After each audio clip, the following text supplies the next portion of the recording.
I am so excited that you all are here tonight. We have a fabulous group of ladies. And tonight we're going to have an honest conversation about what normal looks like. And I have been using quotes all week long of normal because who knows what normal is anymore? I don't. Does anybody here? I have no idea. Before we went live, I literally just looked down at my watch and WRIL is reporting of some things that the governor may or may not say tomorrow. I don't know how I feel about all this. There's so many different things that are going on, but I'm really excited to just talk openly because everybody on this call tonight has very, very different experiences within their business and what you've gone through and what returning to quote normal actually looks like. So tonight we have Wendy Parker. Wendy, say hey. Hello. And Hillary down there, say hey.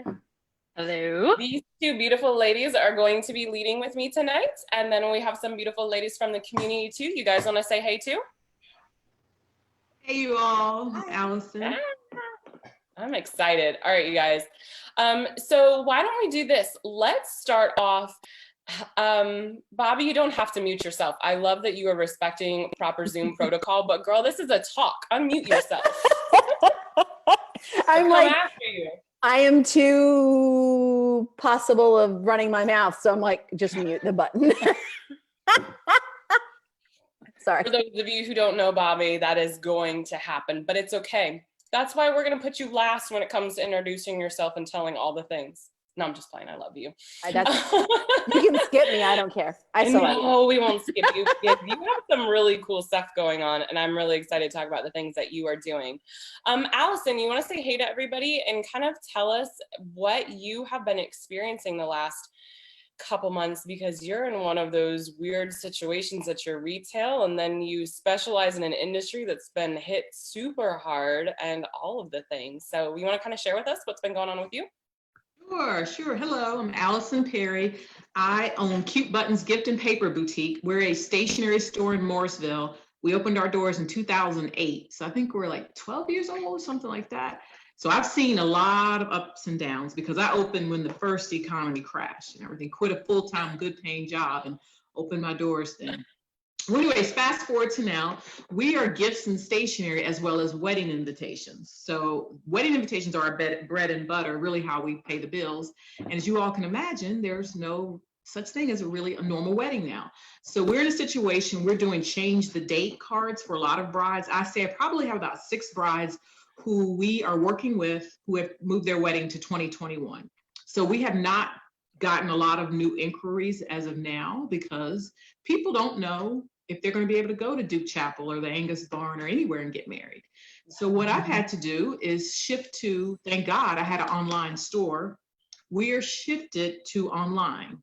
I go in one day a week on Saturdays now. I don't go in every day. I have 3 part-time employees. One is doing, she's doing custom for me on the side, and one's in high school, and the other's quite not comfortable to come in yet, and I totally get it. So we're just sort of doing curbside service. When people call us, they're ordering on our online more and more. Now, full disclosure, are we making enough money online? We're making enough to pay some bills and to float. Because I'm not paying all the bills because my store is in Park West Village and they haven't been hounding us. So thank God. If they were, we'd be in trouble. So I'm literally like this. Every dime is going, we're watching it like a hawk. So I'm not going to sit here and say, oh, our online store is just kicking butt. There's some days where we have 0 days. And I've just been okay with it. At first, it freaked me out and being, like I said, honest, but I've leveled out. And like I said, I go once a week. I have products here at home and I have products at the store, and I go a couple times a week to grab things. And we pretty much are just doing a lot of custom orders, custom meaning notepads, stationery. A lot of people are buying greeting cards now because everyone wants to take advantage of this and reach out to people who they have at home. We're selling greeting cards all over the country. Grateful for that. Had to up our social media game, listening to Wendy earlier, just doing things that out of your comfort zone, listening to a lot of webinars, a lot of podcasts, and taking all this information and taking it to me. Because if you take everything, your brain's going to go, what? Crazy. So you have to find out what works and do it quickly and have a balanced life. Because sometimes at night, I'm not doing anything cute buttons. I've had enough. I'm done. And it's okay. But it's taken me a while to get there. a long while. So I feel like I'm just leveling out. So pretty much that's it. So I don't know, we're brick and mortar, and we've gone from brick and mortar to curbside service / online. And that's how we're kind of holding our own. That's Yeah, awesome. well, more than half of us here, you're in good company, because how many discussions have we had about rent? Oh, that beautiful overhead.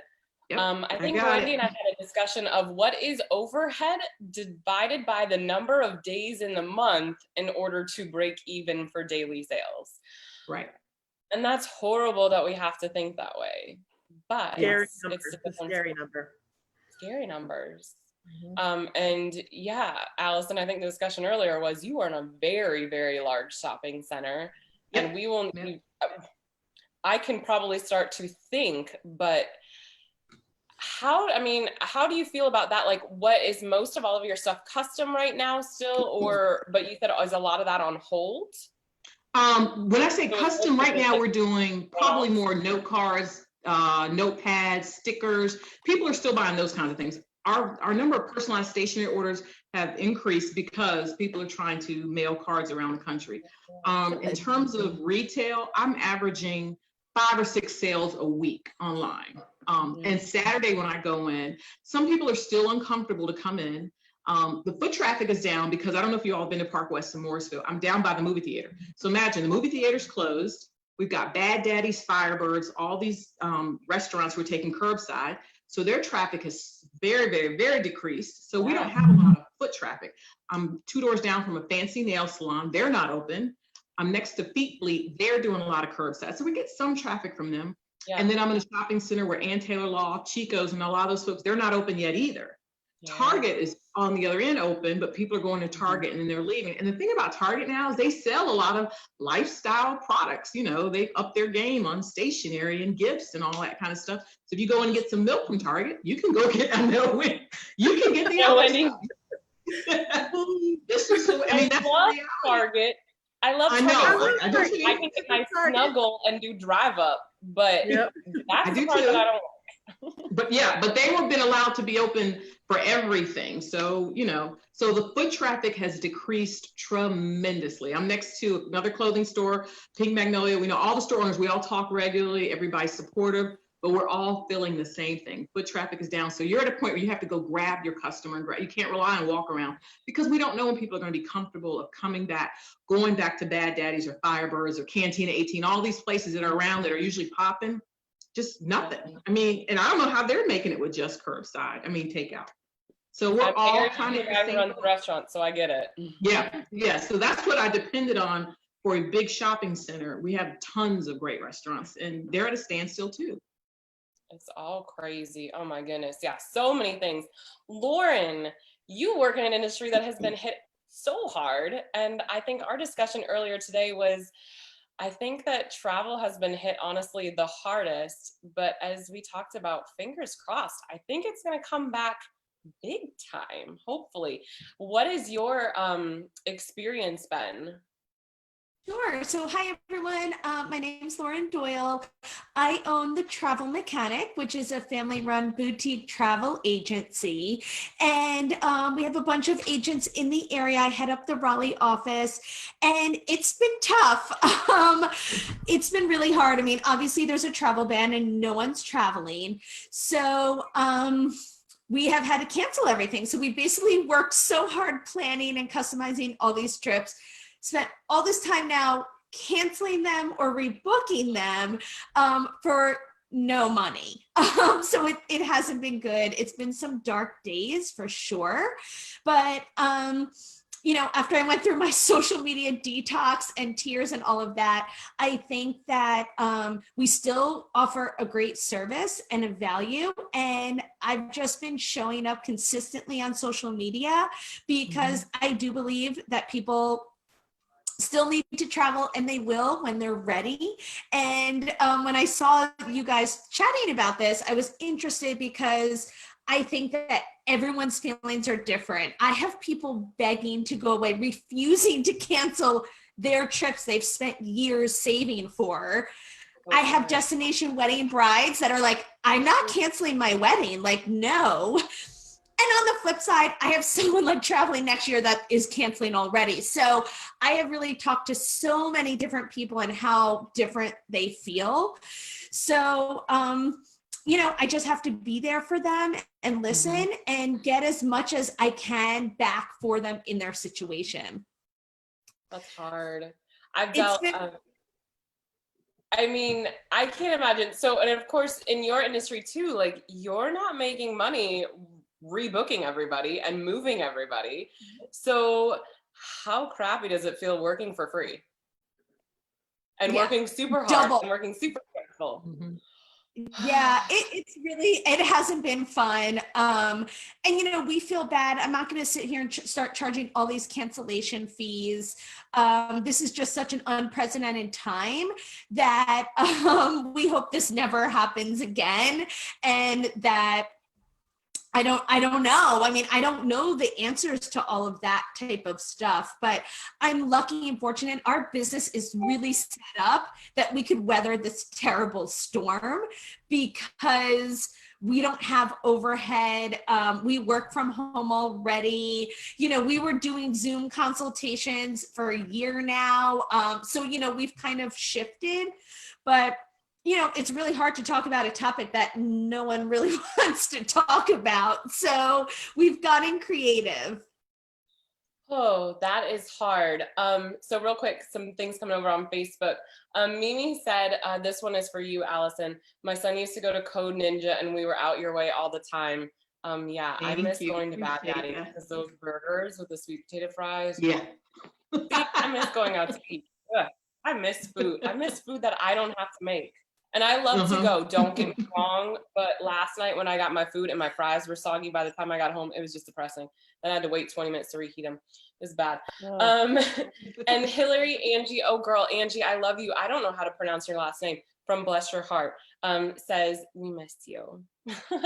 Oh, hi, Angie. Oh, and hello, Kim Sigensen. Hey, she says, thanks everyone for sharing your story. Super helpful. Yeah, Kim. Ooh, Kim was on the first week with us.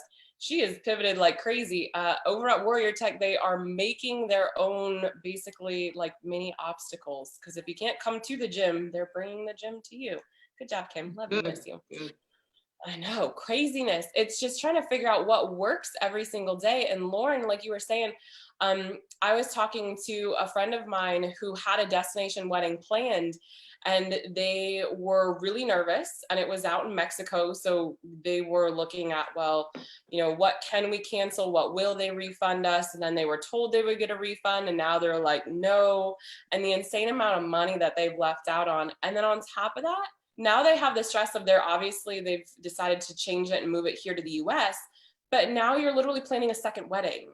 Like, how do you even, like, sometimes I say my days are rough, but like, can you imagine planning your entire wedding one time only to have it all fall apart, lose a huge chunk of the money that you put into it, and then have to replan it again? Sounds like a nightmare to me. But I think you're right. I think Lauren and I were talking earlier is that once we're allowed to get back to normal, I want to go. I want to go out and see all of the things past the sweet little town of Holly Springs. I love my town. Love you, Holly Springs. But I would like to see the outside world. I had to drive to Cary the other day and I felt like I was in a foreign town. And you guys, I grew up in Cary. So I was like, hey, I haven't seen you in months. US1, how is it hanging? Like, I haven't seen you. It's weird. It's so weird.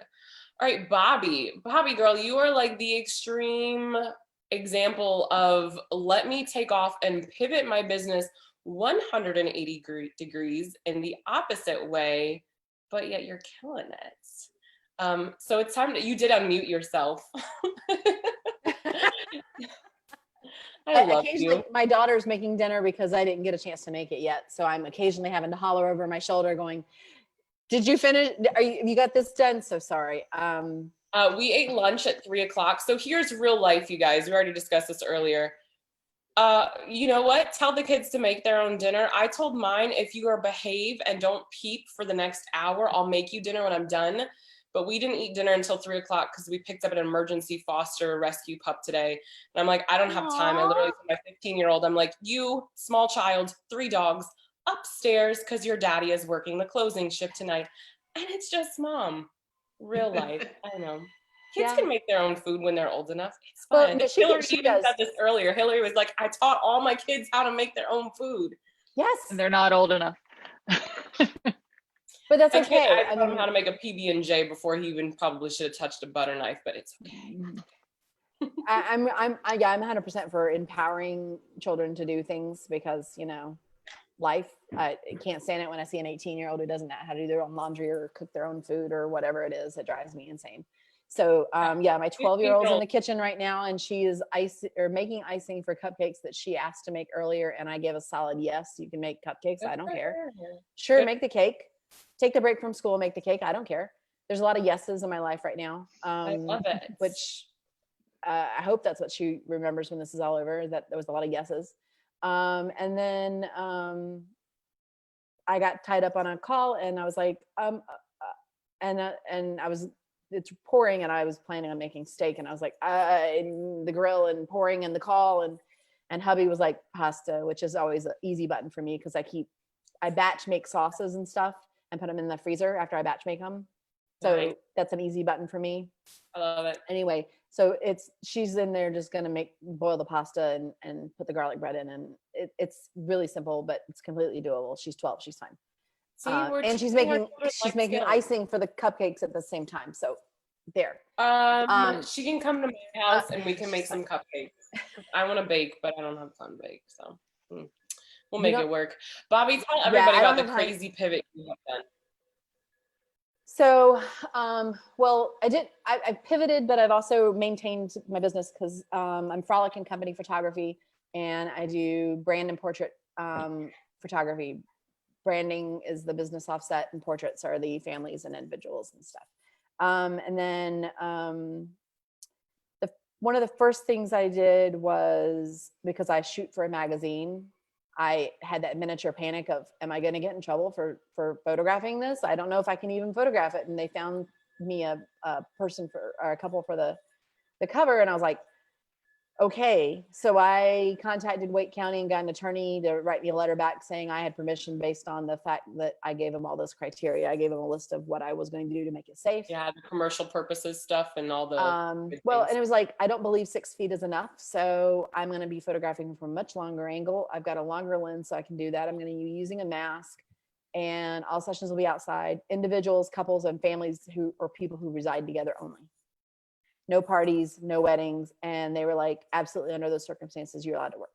And I was like, yay. Now, finding people who want to get their picture taken when they haven't had their roots done in a while is, more of a challenge.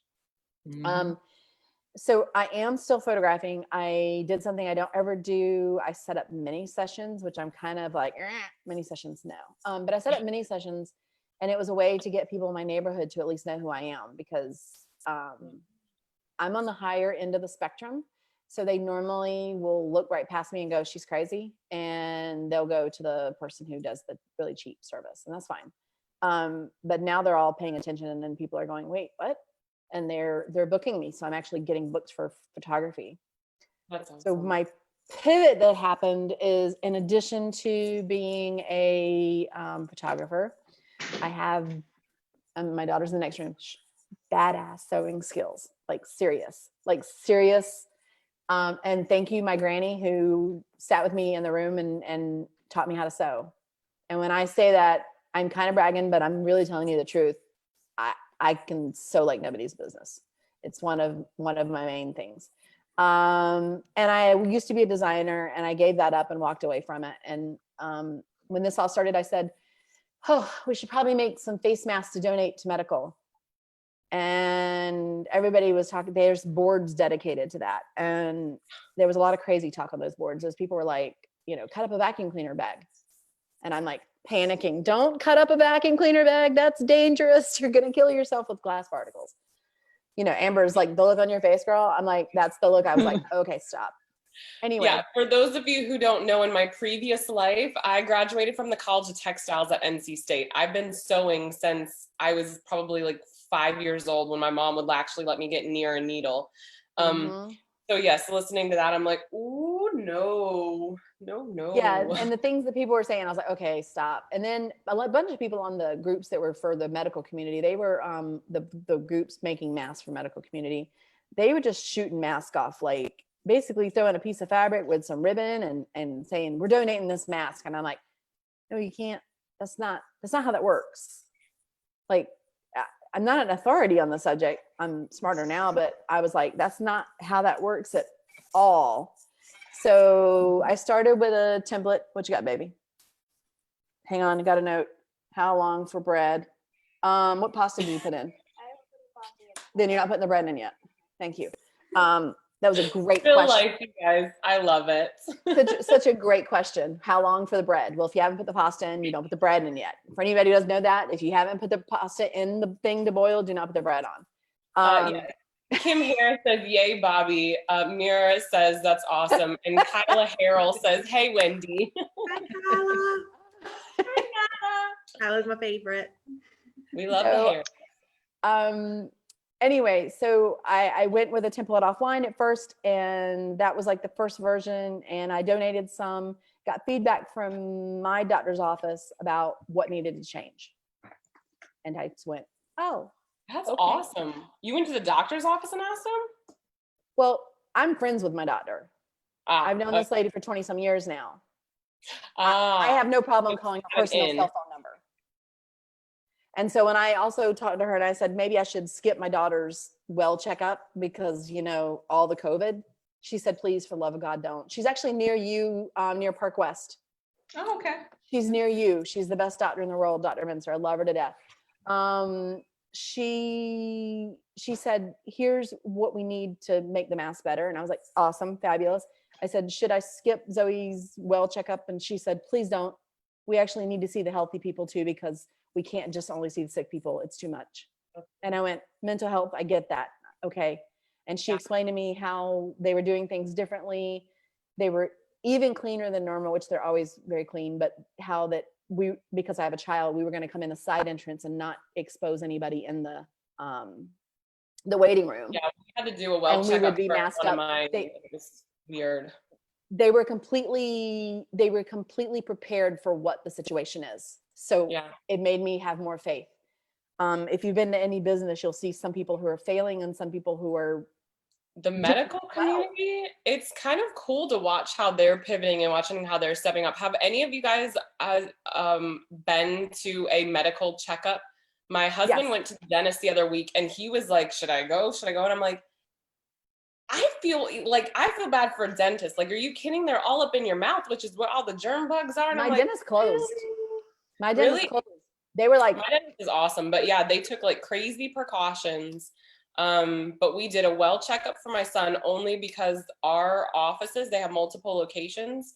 So they did one location that was only well visits. So if you were sick, like you weren't even allowed in the building. That made me ours is doing.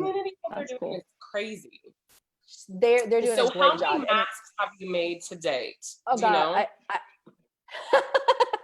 You know how normally I'm on top of all the accounting stuff? Normally, I don't have time to look at it right now. I don't have time to look at it right now. For those of you who don't know, in a former life, Bobby's done all the things, and she was also an accountant. And this has never in my life been a case where I can not tell you the numbers off the top of my head, because I'm usually like, I'm not busy enough to not know the numbers. But right now, I'm so busy I can tell you one thing. I can tell you that I'm completely covered on my margins, and that I'm not losing any money, and that I'm actually making money, and I'm making a good amount of money. Whew, go girl. I'm not doing that to brag. I'm just saying. No, but I mean, so there's a lot of people selling masks for like $5. See, and this is why they're not making any money. And this is what I've seen a lot too, and especially when it comes to masks, and y'all chime in here, but like there are a lot of people that are like, oh, I'm going to give them all away for free and I'm going to do all the things, which is great if you're in a position to do that.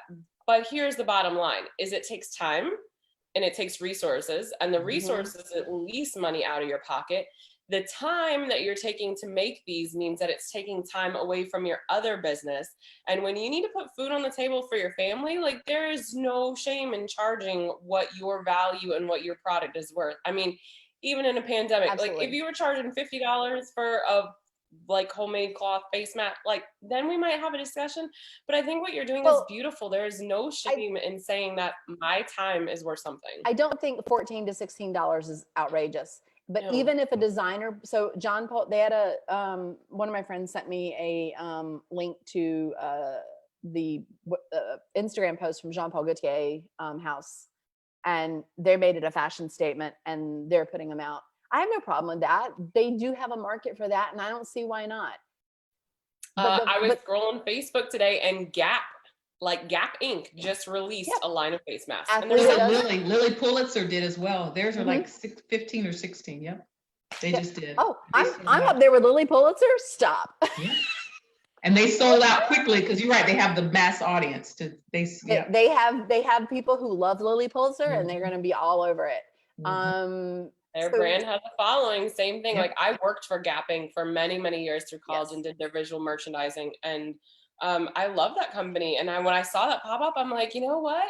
It's beautiful, because at the same time, like I love the fact that so many different companies are looking at like how the market is changing, which I think is just the biggest thing right now, is how are our markets changing, and what do we need to do in order to change with them? And Hillary, I want you to talk, because girl, you have seen all of the changes, and you guys, homeschooling is a thing, but homeschooling for children, my heart goes out to you, because I can barely keep up with one. Like the oldest does his thing, but homeschooling for children, a husband who is leaving every day to go to work, and you have two huge businesses that you're running, that you can't do the things right now. So Hillary, kind of tell us what the last couple months have looked like for you, because you guys, Hillary sent me a message, what was it, like a week and a half or so ago, and she's like, I want to be like, I want to get involved. I'm like, cool, we have 2 calls. Which one do you think that you want to join on for this month? And she immediately sends me a message back and is like, oh, the one about pivoting and this.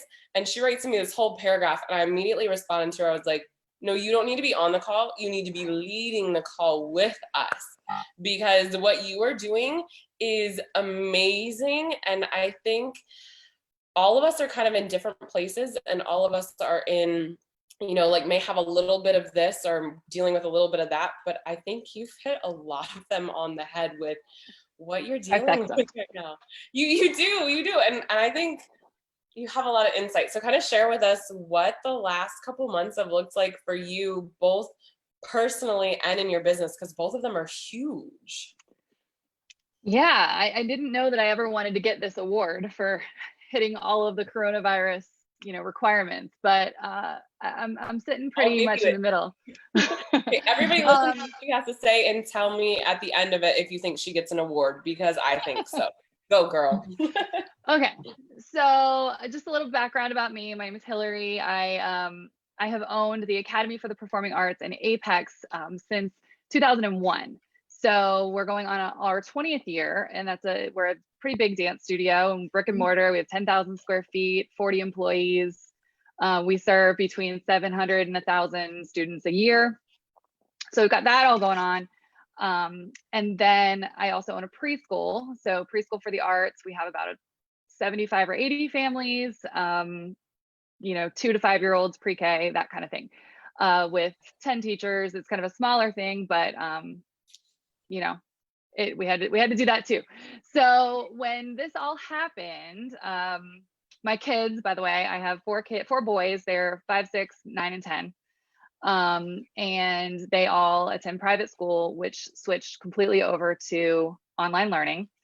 Like almost immediately. They were tracked out for a few weeks. So we had a little bit of a grace period to figure that all out while I built the computer lab in our playroom, where we have 4 complete setup with the headphones and everything, because goodbye playroom, hello workforce. Yeah, it's a little intense during the day, but I mean, their schoolwork is hardcore. So I had to keep up with that.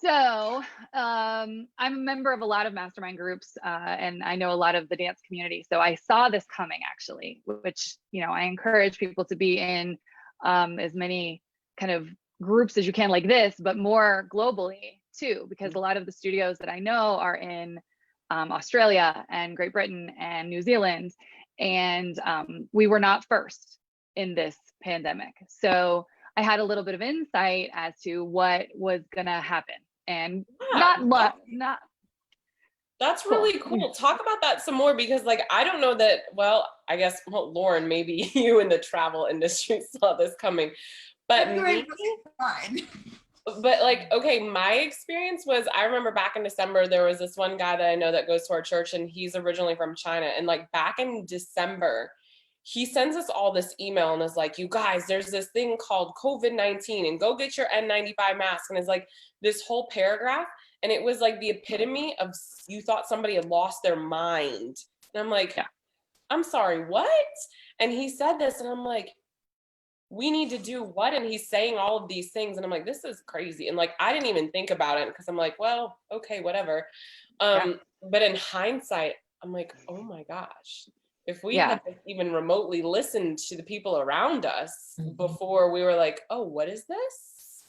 Right. What did that look Exactly. like for the dance community? Because I mean, that's working with children, and everything kind of happened in waves going across. So how far out did you potentially see this as an issue? You know, it wasn't months, but it was weeks. So, you know, we were able to know that the best case scenario would be to switch to virtual classes. And we were able to do that within 2 days of closing. So, you know, we had already started talking about it. We had already done the research. We had already started kind of giving our staff the heads up. Of course, we didn't go crazy. We didn't train everyone or buy our Zoom accounts yet. But as soon as we got the notice that we had to actually close, we were ready with pre-recorded classes and ready to switch everything onto the Zoom platform. So within 3 days of closing, we started our most advanced kids on their virtual classes, and within a week, we had the whole studio on virtual. That's amazing. So yeah, it was, I mean, the best case scenario. It's not perfect. It took our studio a few weeks. So that's awesome. That's awesome. Thanks. That's a great pivot. And, you know, just being able to keep, you know, knowing the things to do to keep your families engaged. And I think Lauren mentioned, you know, staying on Instagram, staying in front of your customers. Because even, you know, there are lots of people not taking advantage of the virtual classes, but they're still silent supporters. They know that they have to pay their tuition if they want us to be here when this is all over. You know, businesses aren't ready, you know, aren't prepared for this.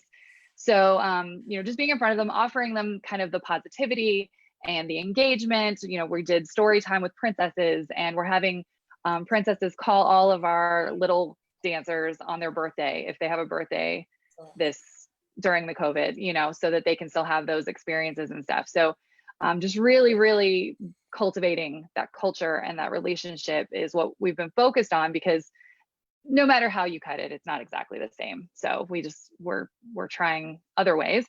And then with preschool, we were able, because we obviously closed that down too, because we have the dance business that was able to stay open, we just offered all of our preschool customers, if they continue to pay, it's basically a prepayment towards their fall membership. So we can kind of distribute that tuition out a little bit further and allow us to stay open and paying our teachers and, you know, keeping everyone employed and keeping the family together. So how has, and this is just me being curious, because it sounds like you are totally on the forefront here of all of the virtual things.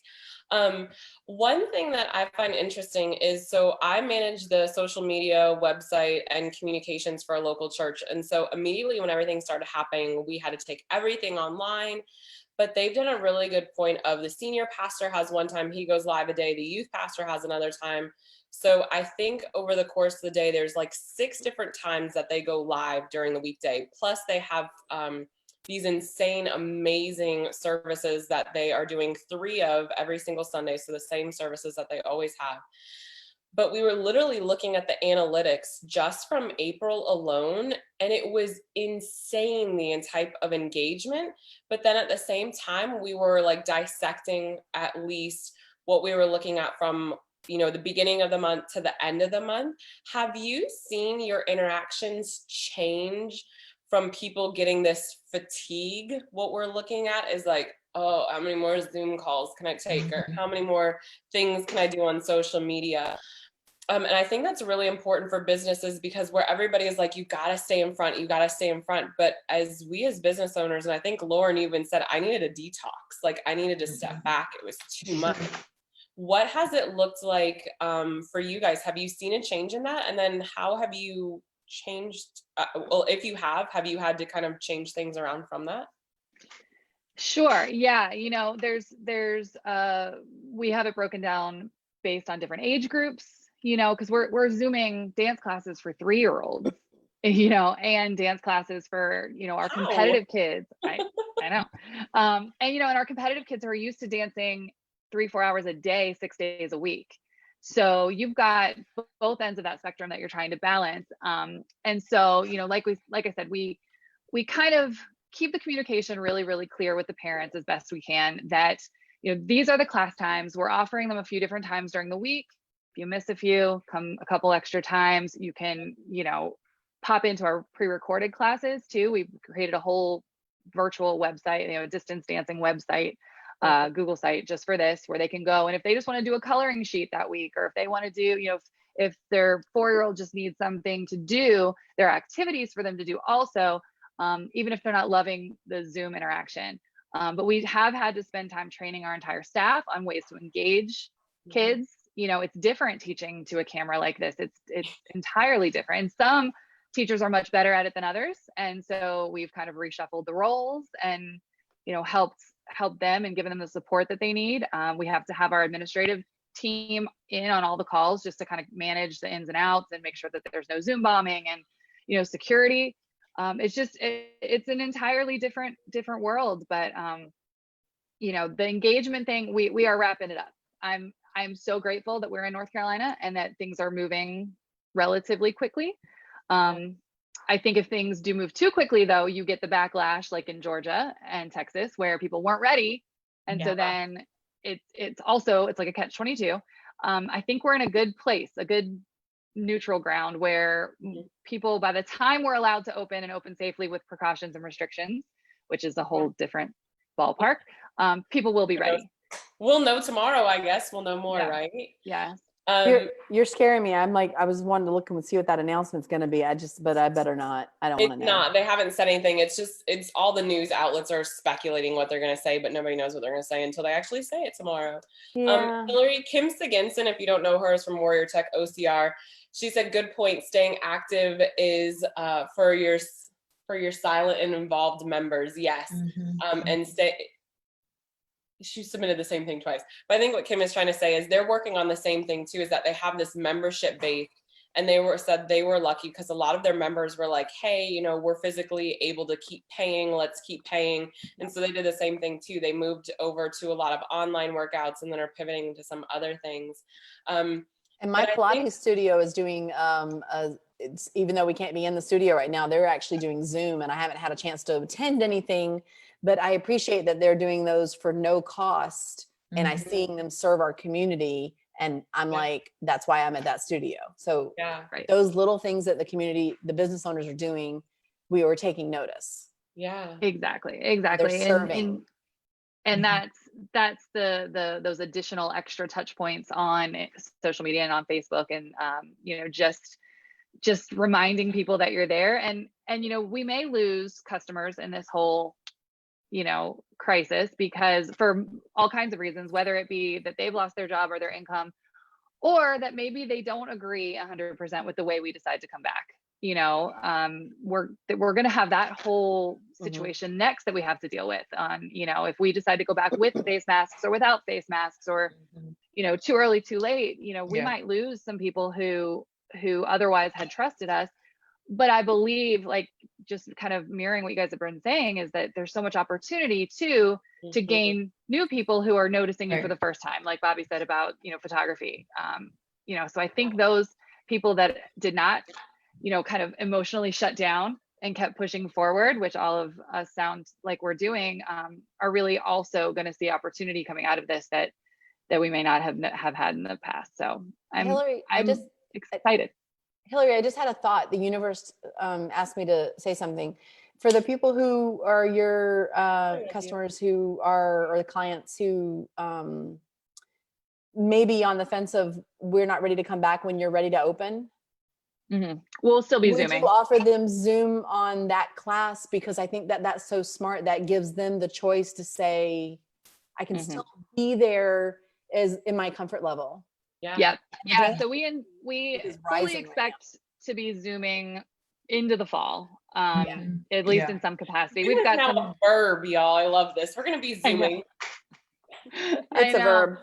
It is. And I mean, it's so, like I said, I have 3-year-olds who know how to change their name. My whole class, all of my classes of little kids are like Rainbow Princess Sparkle Pants. And I love that. Well, so, and they're cute, but the fact definitely, that, yes. yeah, and the fact that you're serving them, like, giving that mom of a 4-year-old, an activity sheet or something, going over above and beyond, So loved. that's a great way to serve. And when you're showing up like that, I feel like those people are going to still come back to you. That is the hope, So The people Hillary, who are this still going to be afternoon. Oh, sorry, Bobby. Go ahead. Sorry, go ahead. The people who are still going to be interested, you're always going to have attrition because of the kid decides they want to do soccer next, but whatever. Yeah. I don't know about that. Princess I don't Sparkle get Pants soccer. may feel a little bit more like soccer next week. You never know. It's okay. We don't know. That's my child. She only does hip hop. She's like, I don't do ballet. I'll do hip hop though. I'm like, okay, whatever's your jam, baby girl. That's it. But I think, Hillary, when we talked earlier, I loved when you spoke to the difference in what your client's experience is going to be coming back. And I think that's what is on a lot of our minds as we look towards if we start reopening, how is it going to be different? So I know, like Wendy and Allison, like having people in your store, like things are going to look different. Like Wendy, I love looking on, Wendy's over there getting her plexiglass. She's like posting about sanitizing all of her clothes. She's like, you touch my clothes, I'm sanitizing them, all the things. But I think and even myself, I'm looking at after my clients, after we photograph them for my families, we invite them into the studio and we have this insanely amazing experience where they come in, they hang out on the couches, we show them the slideshow of all their images. We have their printed images and little frame, like little matted pieces on the wall for them to touch and hold. And then I show them all the different products that we have. And guess what they do? They touch them and they hold them. And I'm like, that's not happening for a while. You're not touching my album anytime soon. And I can have you be touching all the things in my studio because I can't disinfect a insanely gorgeous, beautiful album with harsh chemicals. Like, it doesn't work. And so a lot of us are really taking into that consideration of what rules are we going to have to put in place, or are people going to be comfortable if I ask them to do X, Y, and Z? And I think what I loved when we were speaking earlier today was you were saying, like, we're going to make these rules and we're going to stick to them, and kind of speak to that for a little bit too, because I love what you said about consistency and just and showing up for your clients. Right. Well, one of the things I focus a lot of our energy on is really building our ideal customer base, and focusing on, not being everything to everyone, which took me many, many years of owning a business to realize that you really can't please everyone, and so now that I've really taken to that model, I believe that the majority of our customers do trust us because they're like-minded. They're like us. They know that. So immediately we're going to mitigate some of the tension coming back, because I believe that most people have similar ideas in mind about how we should re-enter the world. But that won't be everybody. And so, the one thing I've been helping other dance studios understand and really do is realize that it doesn't matter what you do, because especially in North Carolina, we are not being given strict guidelines. They're very interpretive and very open to your interpretation. And I've even spoken to police officers who are being told that they're not supposed to be monitoring this. It's not their job. So really, we can do anything we want. And I mean, within reason. That's amazing, but terrifying at the same time. Yes, good and bad. So that's like giving a 5-year-old rules and you're like, you can follow them or you can't. It's completely up to you. Matter. Right. So, what we're focusing on, and I've met with a coalition of other dance studio owners in the area, and we're all trying to come up with something that we can all agree on to be consistent. But ultimately, there's going to be some decisions in your studio. Do you abide by the mask?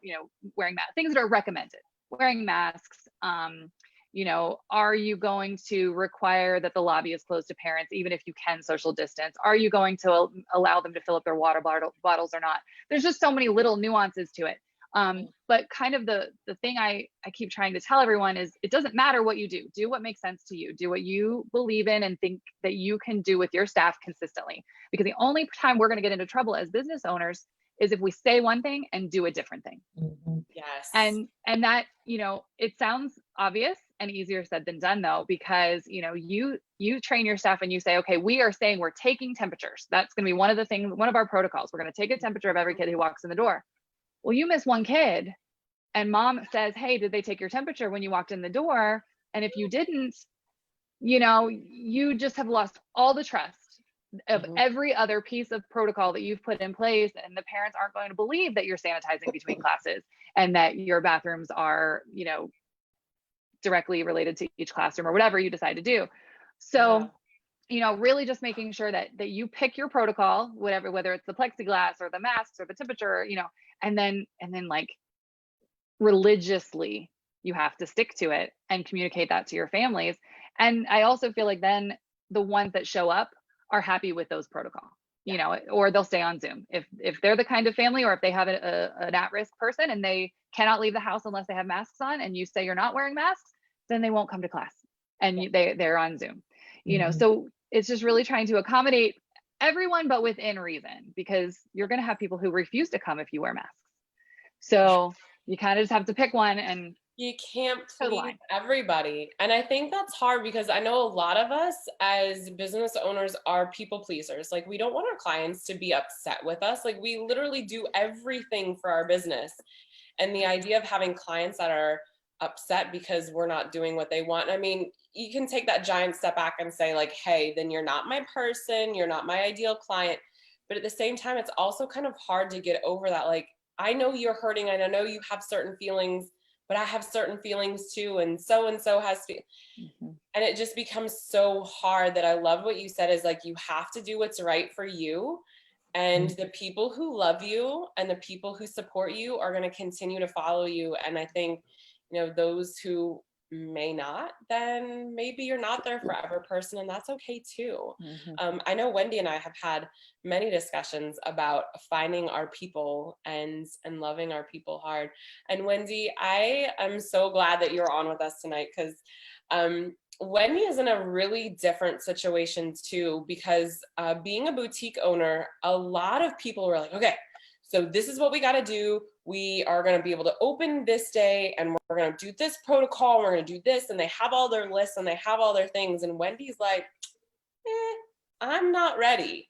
And you know what? I love her because she took a huge, bold move and said, put it out to a VIP group, put it out on a regular page, and said, guys, I'm just not ready. I'm not ready because I feel like I know a lot of what's going on in the back with the medical part and the science behind it.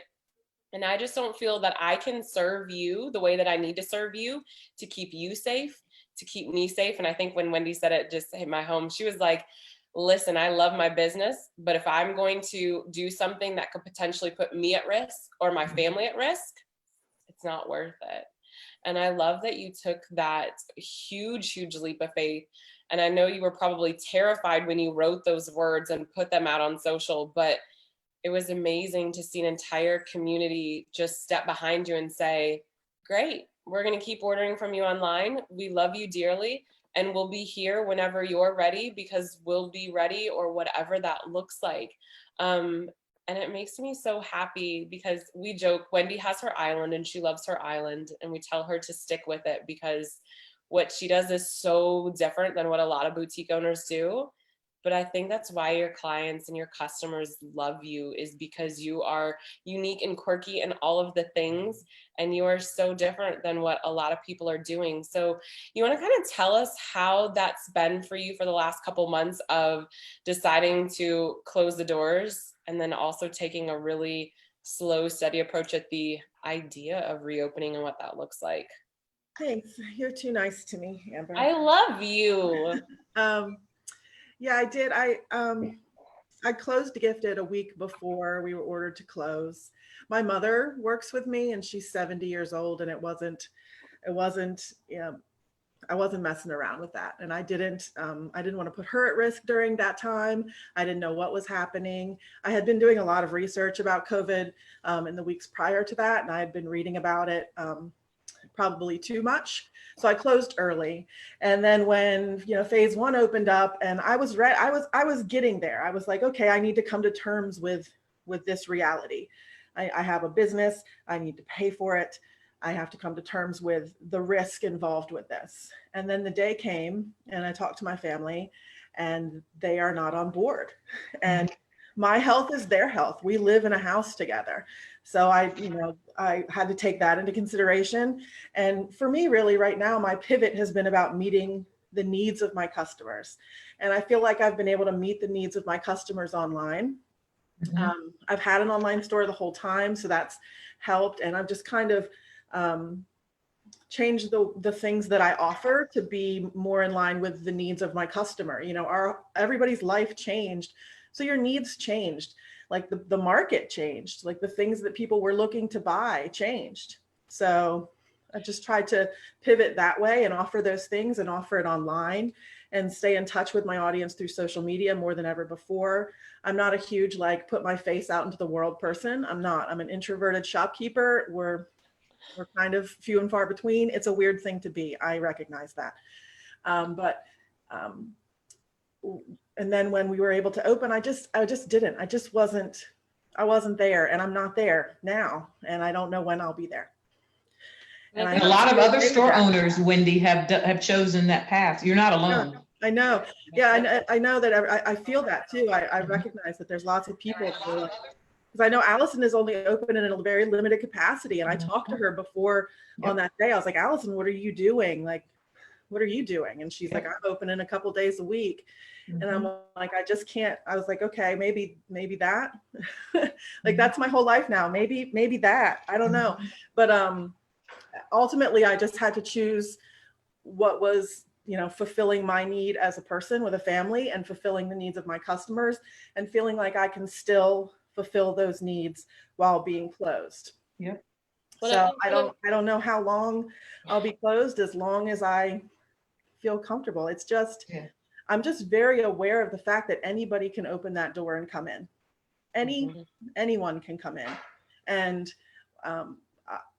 my regular customers have been so supportive. I would not have gotten this far if I did not have the support of people who have my back. Like people that come back to me again and again for gifts, and people who are just tremendously supportive of my brand and my store and me. And I wouldn't have made it without them. And they're still there. And like Hillary said, that's your tribe. You build your tribe. Those are the people who are going to show up for you. You can't make everybody happy. I've had people roll their eyes at me when I tell them I'm closed, and then I've had people thank me when I tell them I'm closed. I can see that. You can't please everyone. But what I'm doing is keeping my family safe, keeping myself safe, but still trying to serve my customers and their needs the best that I can. Yeah. That's what it's. I think that's hard. As a small business owner, you tread this very fine line, especially for those of us who are solo entrepreneurs. It's me. If I can't get out of bed today and I don't feel like doing, then it ain't happening, but then you have people like Hillary. I loved it today. You were like, I have a team and I don't have to do that hands-on stuff anymore. And I think with all the different businesses, we have so many different places where we're at that a lot of times, something whereas we have to take into consideration our personal lives when it's just us is such a heavy hitter on that. I've had discussions with my kids before. My oldest, being a teenager, has all of the emotions and all of the things. And we had a really long discussion one day and I was like, bud, you have to understand, the reason why I get up and I work these insane hours and I do the things that I do is because of you.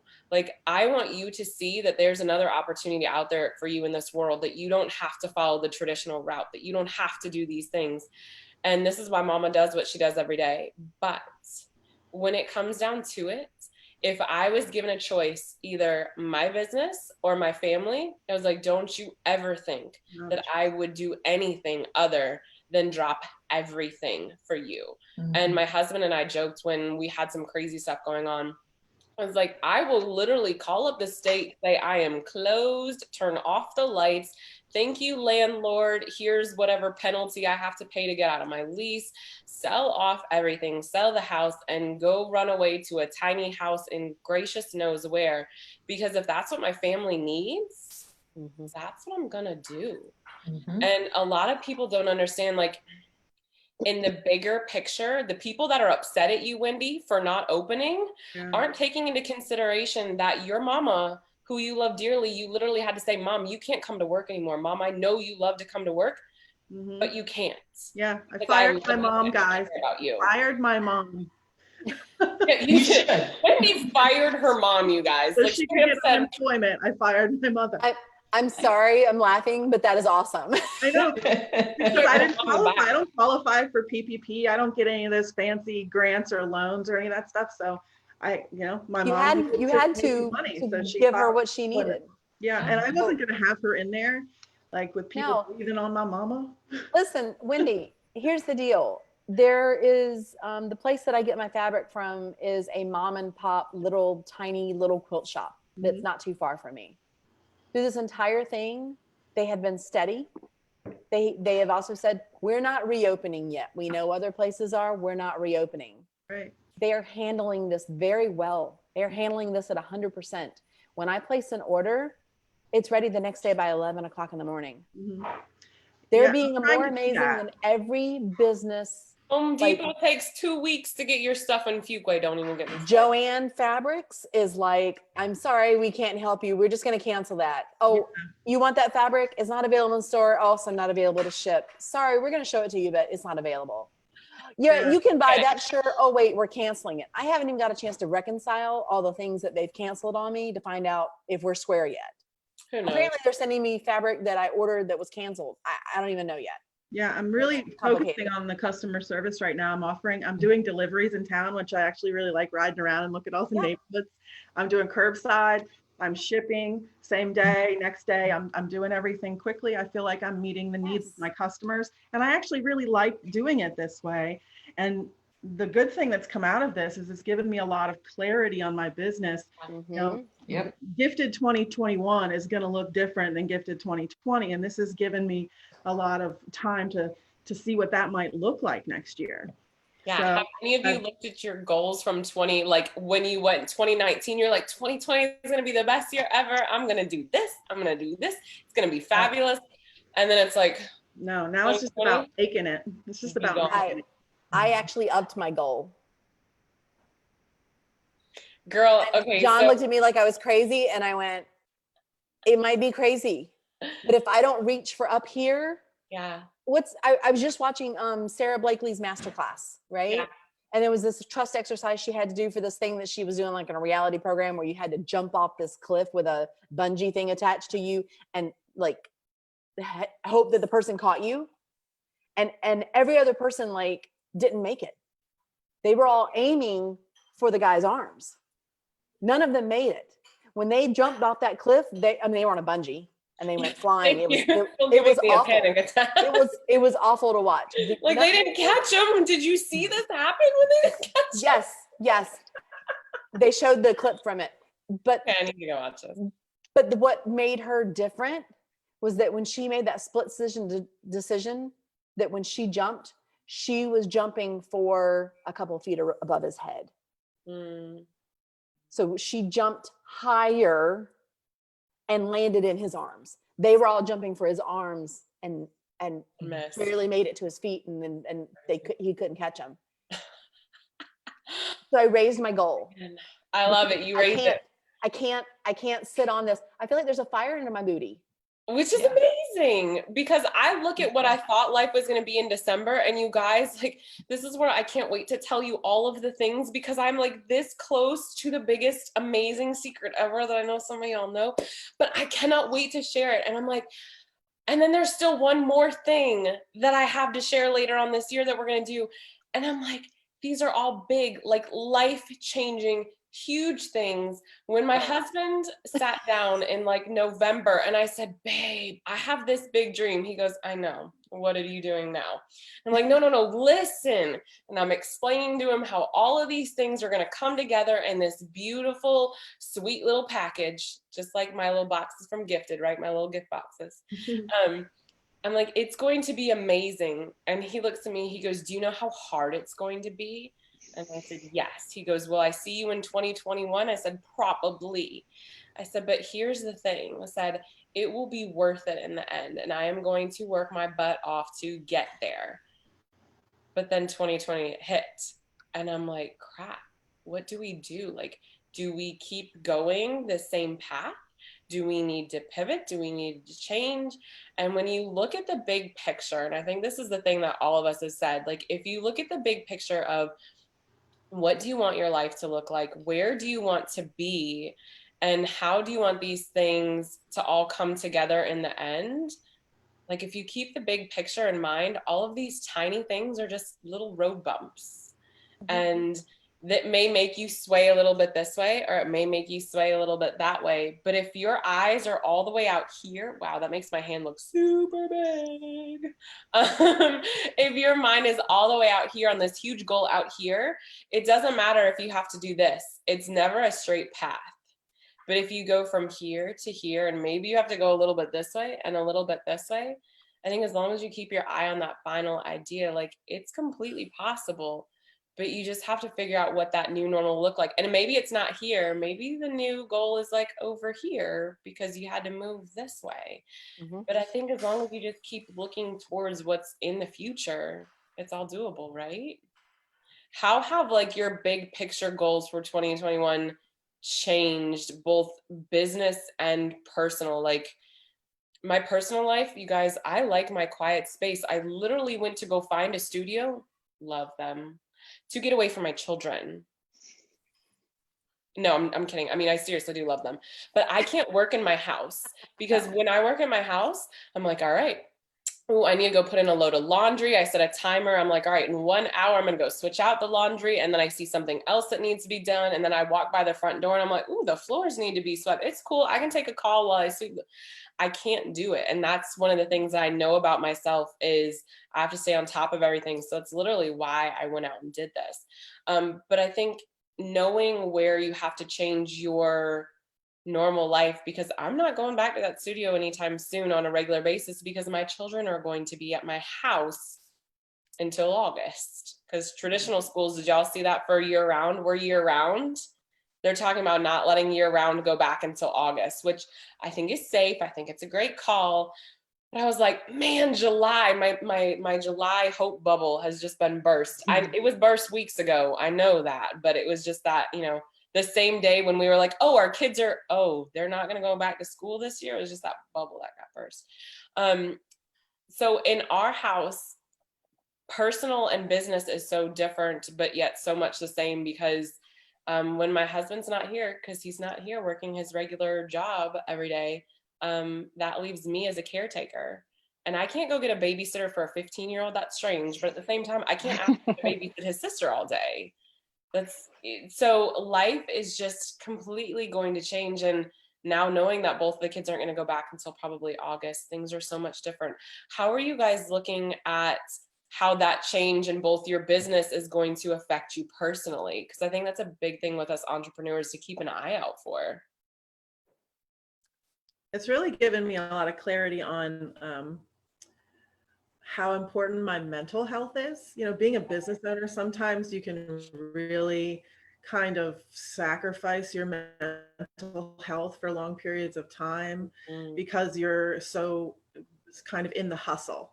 You get lost in the hustle sometimes. And I've been lost in the hustle of this business. And this time has given me some time to reflect on that and how toxic that felt to me. So what I'm doing, part of my pivot is to pivot into a place where it's not a toxic, it's not a toxic hustle. The hustle didn't suit me. So now I'm going to change the hustle so that it suits me better and it suits my mental health rather than trying to force it all the time. Give yourself So that's grace. what it's given.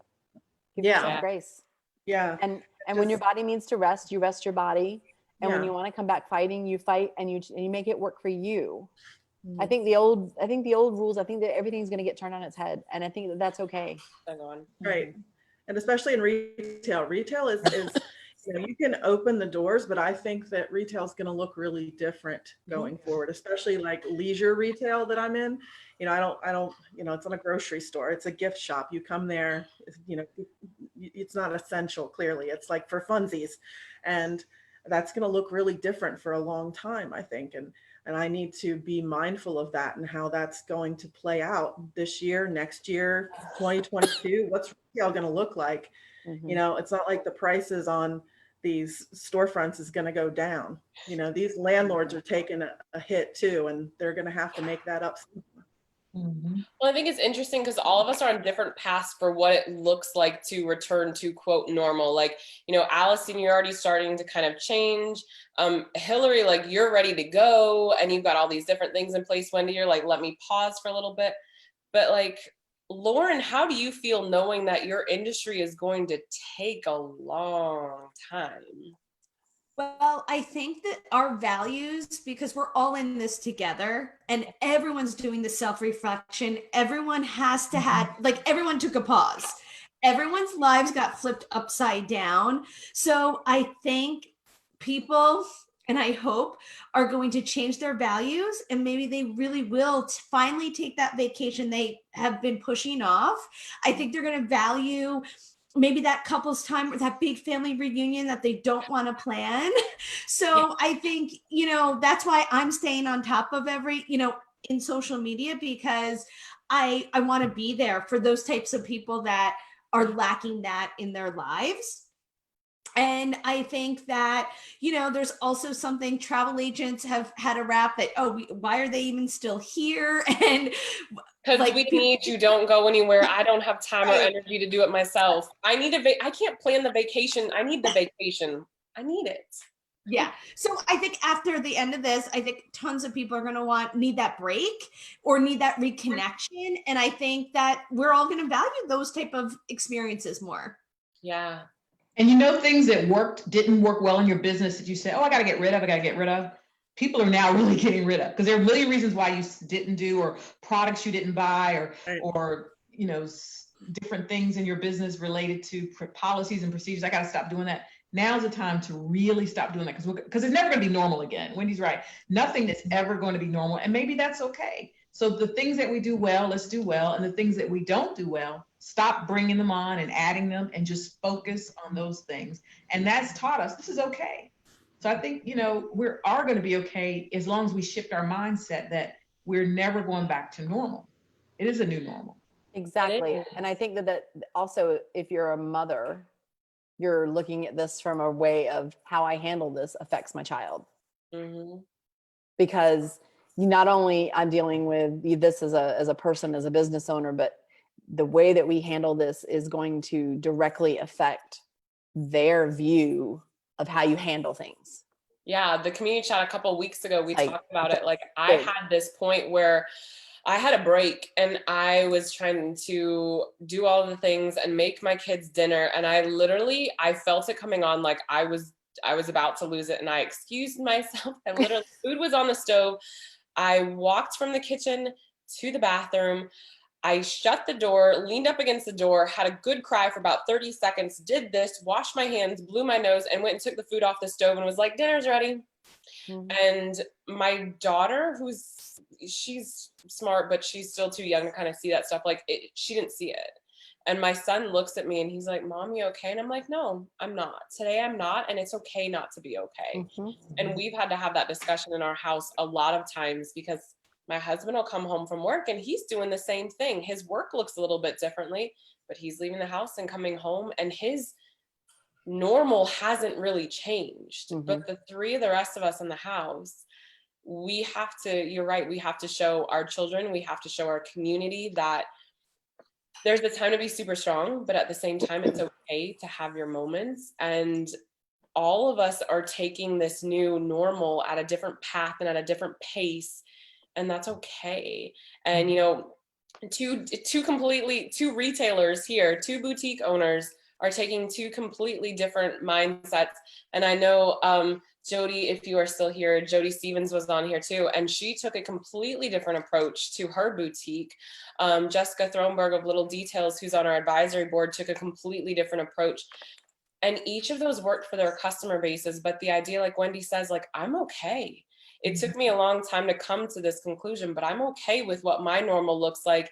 And my normal isn't going to look like so-and-so's normal. And I think that's just where it's all going to take us, is almost in our own minds, being okay with the decisions that we have to make.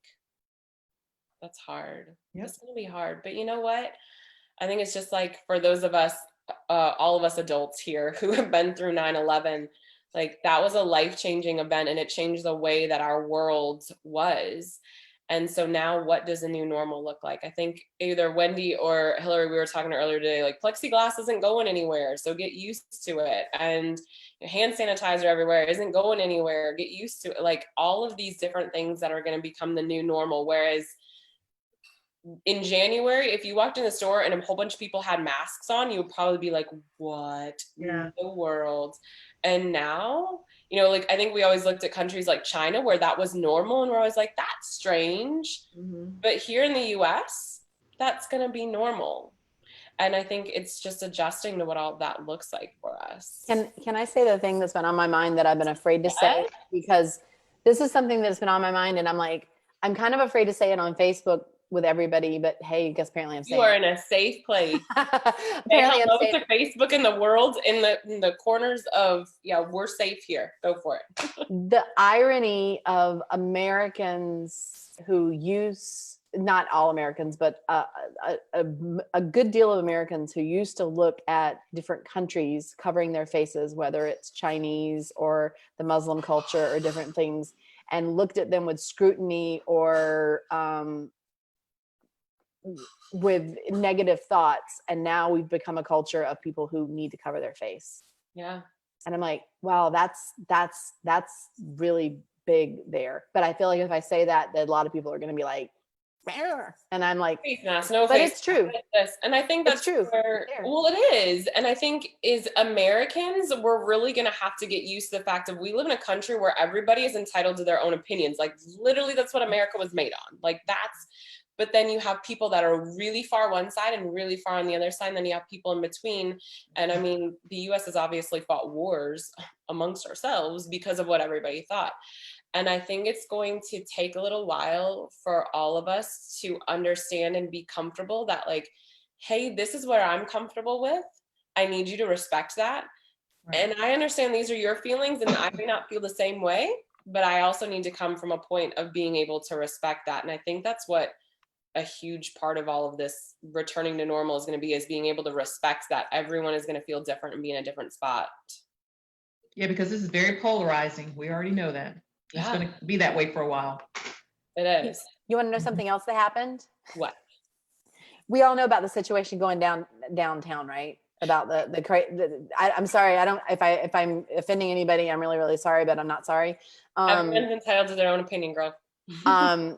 Well, it's been really grating under my skin because I feel like we're being terrorized in our own city, and I'm afraid to go downtown. Yeah, I wouldn't go. It makes me not want to. I'm afraid to go down there anytime soon. it makes me afraid to go, support businesses downtown. Yeah. Which need my support because, life.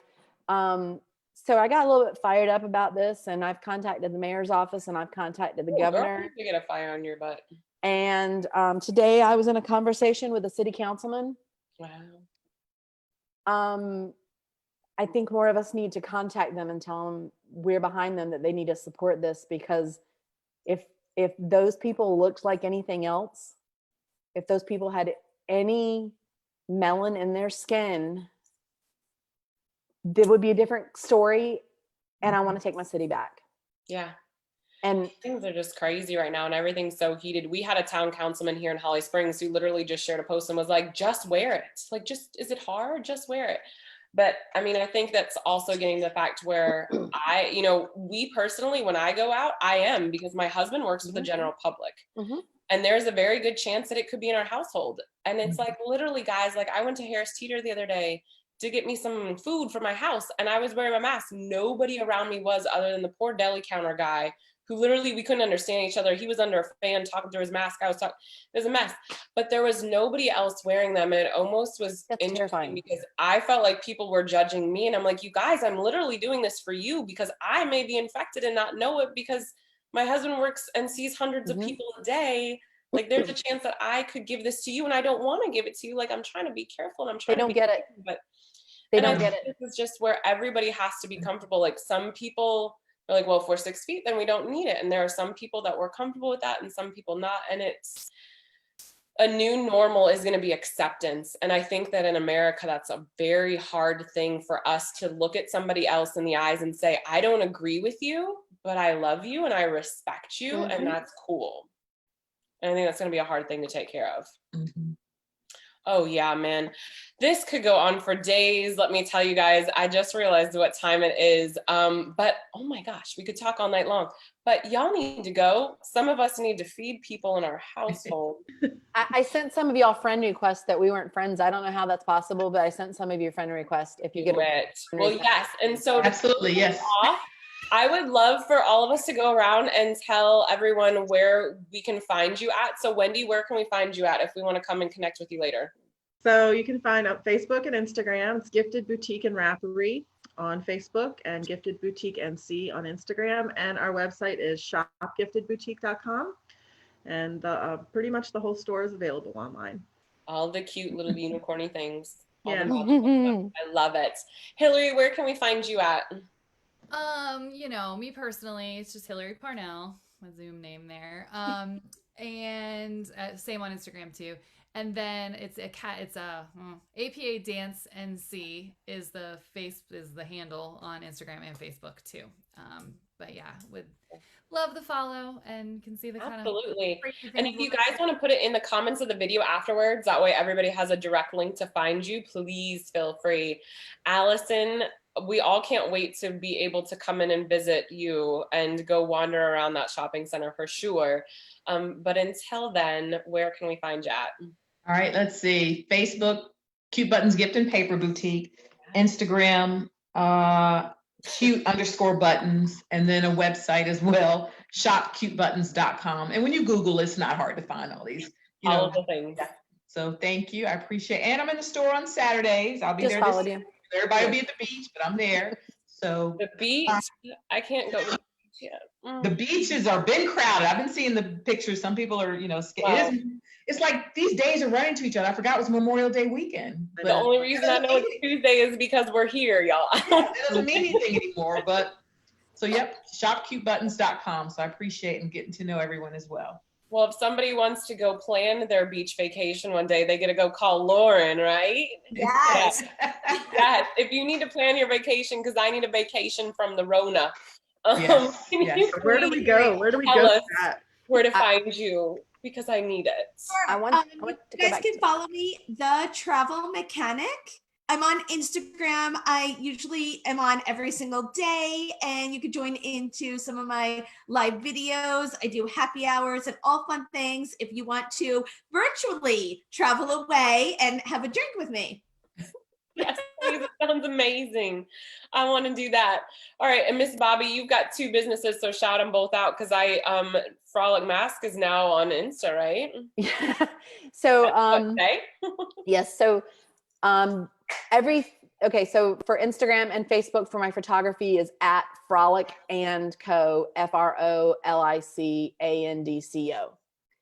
Then Frolic Face Mask Project on Facebook is also connected to me, and then Frolic Face Mask on IG is the connection there. And then I've got a way to order. And then at some point, if anybody has any suggestions about if I should jump off Square and move to Shopify, which I feel like the universe is telling me just to go away and go to Shopify. I love Shopify. It's pretty easy. It's very easy. I was going to say, these 2 girls over here, I know use it. I figured y'all had it under control and would let me know. Well, then there you go. You can connect with them later. And for us guys, it's super easy. We are at Vend Raleigh on Facebook, Instagram, and Twitter. Twitter is not my jam. I just repost and make it short. I am a girl of many words. So please don't judge my tweets because it's literally me trying to take something this long and making it this. I try. One day maybe I will get someone to teach me Twitter. You don't want to do the ... and then the next tweet and the ... Just kidding. Anyone who knows me knows that I have a lot of things to say, and There's a lot Twitter of does dots. not There's a allow lot me. of dots. I just can't. I just Something. can't. But yes, at Vend Raleigh on Facebook, Instagram, and Twitter. But really where we want to connect with you is in our community groups. For those of you who don't know, we have 6 different community groups that are all industry specific. So if you are a retail owner, actually Miss Wendy is the community leader for that one. That is buyers, sellers, and Etsy retailers as well. I just joined that one. Yay. Yeah, you did. I saw you because now you qualify as a buyer seller. I love it. Bobby is also where my jam was and still is in the professional photography group. We have Audrey who's over there, but we have 6 different groups, and this is where it's really cool because you can connect to people in your industry who know it and get what you're going through.